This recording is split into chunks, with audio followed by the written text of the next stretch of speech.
সুকুমার দে মহাশয়, আপনাকে আমরা সম্মান করি। আপনার নন্দকুমারে কে দাঁড়াবে তা যেমন দল ঠিক করবে, একইভাবে তমলুকে কে দাঁড়াবে তাও দল ঠিক করবে। আপনি যেভাবে মানুষকে উস্কাচ্ছেন, আপনার জন্য আপনি কারো দাবিদারি করতেই পারেন।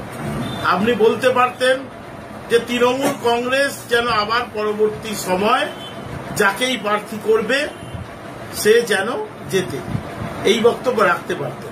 কিন্তু আপনার এই দাবিদারিটা আমার ঠিক ভালো লাগেনি। কেন, আমরা যারা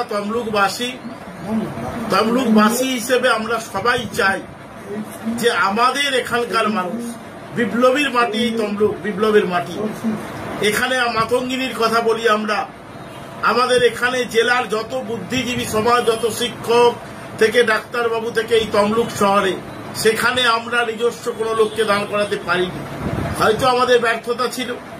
স্যার আমাদের খারাপ নয়, সৌমেনবাবু আমাদের খারাপ নয়, কিন্তু সৌমেনবাবু পাঁশকুড়ার বাসিন্দা, উনি সবসময় তমলুকে থাকতে পারেন না। রাতে ভিতে কোথাও ঝামেলা হলে ওনার পক্ষে থাকা সম্ভব হয় না। তা বলে কি অনেক জায়গাতেই দেখা যাবে যে অন্য জায়গা থেকে প্রার্থী এসেছে, হয়েছে, জিতেছে। কিন্তু আমরা আমাদের দাবি রাখতেই পারি। কিন্তু আপনি যেভাবে একটা নাম বলে দিলেন, আপনি তো 4 বারের বিধায়ক, আপনার আরো তো অনেকে দল করে, তাদের মধ্যে থেকেও তো কারো দাঁড়ানোর ইচ্ছে থাকতে পারে। আপনি ছেড়ে দিন না যে 4 বার তো হলো আমার, আর আমি দাঁড়াবো না। নিজের বেলা নিজের জায়গায় নিজেকে রাখতে হবে। আর অন্য জায়গায় তখন বলবেন নন্দকুমারের লোককে লাগবে, অন্য জায়গায় বলবে আমাদের বিধানসভায় আমাদের লোক লাগবে। কেন তমলুককে নিয়ে আপনারা ছেড়ে খেলা করছেন? আপনি তো প্রার্থী দেওয়ার কেউ না, আপনি মানুষ উস্কাচ্ছেন কেন?